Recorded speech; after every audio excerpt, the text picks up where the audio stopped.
We get started with today's topic. I don't know how great this mic is, so I just want to let you know that if you hear purring or meowing, it is my kitty, Luna. It is my kitty, Luna. She's up in my lap right now, so you might hear her. She's very loud purr. She's hi. Ha ha ha! Mine is an evil laugh. So the past couple of days, I've done videos on psychic abilities and myths around psychics. Today, I want to specifically talk about what it's like to be a medium. Of course, I can't speak for all mediums, so this will be based off of my personal experience as a medium. So if you're not sure what a medium is, if you haven't watched my past two videos, a medium is someone who communicates with spirits. I see dead people. Now, this isn't necessarily something that they can control. This isn't, where they're,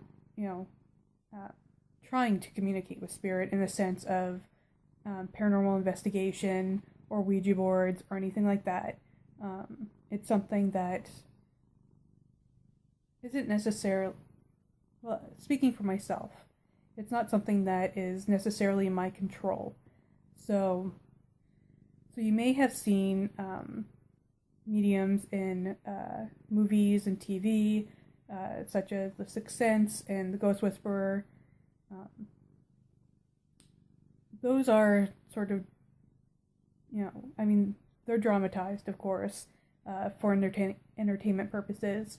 So in this video, I really wanted to kind of get real with what a medium is, what it's like to be a medium. So first of all, being a medium can be really scary. I have seen many spirits in their death form, if you will. So if they were if they passed from a traumatic death, such as a car accident or murder, I will see what they look like when they died. That is scary and gruesome. I've also had spirits who have boundary issues. They don't necessarily care if I want to communicate with them. They will communicate with me, whether I like it or not. I've had experiences where I was in the shower and I was living in a haunted apartment. I was living in a haunted apartment that was haunted by a malevolent spirit. And he would often sort of creep on me in the shower, and there really wasn't anything I could do about it. So there was a time where I was at the hairdresser, and I was paying the hairdresser, and the spirit walked in off the street, if you will. I think he was just curious. I think he saw my light or something, and he was just curious, and I ended up having a full-blown anxiety attack. Not because I was anxious, but because the spirit was, and I picked up on his energy. I've picked up on the energy of a person who had committed suicide, so I felt what he was feeling when he died. So I was feeling his depression, his sense of loss, his sense of hopelessness. These kinds of experiences are not they're not pleasant.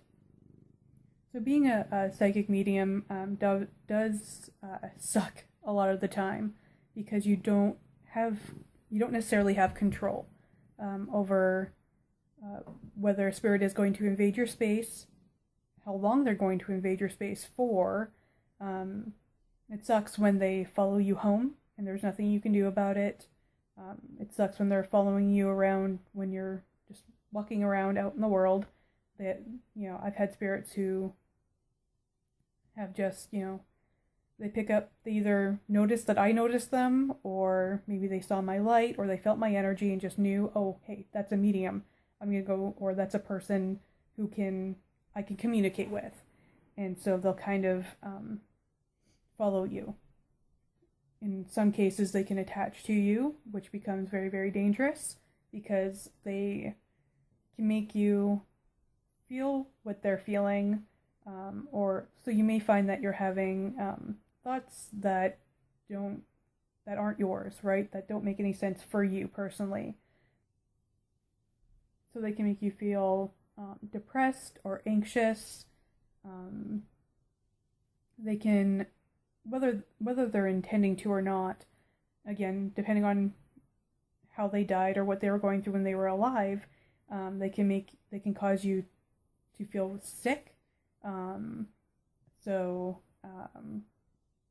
They can drain your energy, so you constantly feel lethargic. They can really mess with your physical health, your mental health, your emotions. So it can be dangerous in some cases. Now, that's not to say that being a medium is all bad. There are times where it can be a good thing. I've been able to help the living by giving a message from spirit. I've been able to help spirits by helping them to cross over. I've helped in cases where there was either a malevolent spirit in somebody's home or even something very serious like a demonic type of entity. And I've been able to go in and either clear it out, or at least I've been able to go in and help in some form. That's not to say that you need to have psychic abilities or medium abilities to go in and clear a space. But it does kind of give you an edge, if you will. So that's it for today, guys. I know this is kind of a shorter video, but the last two were rather lengthy, so I wanted to keep this one on the shorter side. If you like it, give it a thumbs up. Single few, and if you don't like it, you can kiss my apple taters. I will be doing videos every day for the month of October, so make sure that you are subscribed, and make sure to hit the notification bell so that you don't miss a video. Also, if you're interested, I did write a book, Paranormal 101, a book for the haunted. I will leave a link in the description if you would like to check that out. So that's all for today, and I will see you tomorrow. Bye. We have to be gifted. I wouldn't say it's a gift.